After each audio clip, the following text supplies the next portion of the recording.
It's hard to believe that we're coming up on 25 years since Jurassic Park first hit the big screen.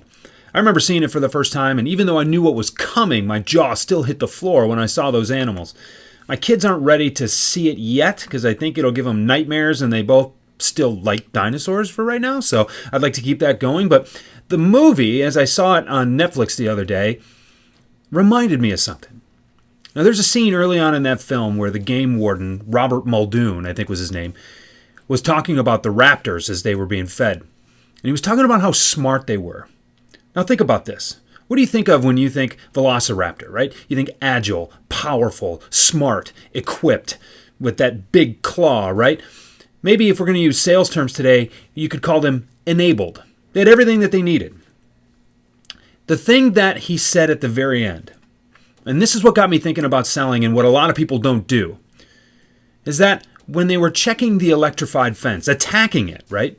This whole pack of velociraptors just attacking an electrified fence so because they wanted to get out, right? But they never attacked the same place twice. They're intelligent. They were systematically trying to solve a problem, trying to crack a code. Now you see where I'm going with this when it comes to selling? If you don't see where I'm going with this where it comes to selling, then you definitely need to listen on. But what are you doing on a daily basis? When you are doing your prospecting, when you're making your calls, when you are sending your emails, when you're delivering a value proposition, are you delivering the same thing over and over? Or are you tweaking it just a little bit every time? If it works, you know you've got an avenue and you know that you are at least keyed into some of the motives that prospective customer is going to have to buy ultimately what you're selling.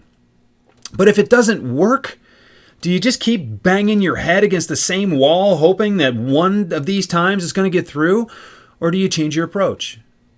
Now, if you've got a solution that you're selling, whether it's a product, a service, or otherwise, there are several outcomes that your solution will help to solve, or outcomes that you will help produce.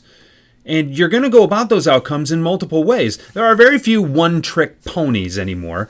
And they're so rare that they're really not even worth talking about here. So think about the multiple ways that what you're selling can solve a problem or help achieve a goal of the person on the other end of the line. That's the important thing to keep in mind, because you make just one watered down, bland pitch after another, and you can't expect things to go any differently. That's the definition of insanity, right? But you've got to constantly be testing with your prospecting. You've got to constantly be seeing what works. You've got to keep some data, at least have a recollection in your mind of what worked the last time, what didn't work the last time. You've got to stop after those calls. You've got to think about what worked, what didn't, what you're going to change next time, and how that is going to work. You have to be understanding this process. There has to be a systematic nature to it. Like what you see? Click subscribe. I put a new video like this out every week. If you want to hear more, I have a weekly newsletter that goes out every Sunday morning. You can opt in with the link below, or you can go to my website, jeffbajorek.com, and see all of my work there. Until next time, get out of your way and go be great.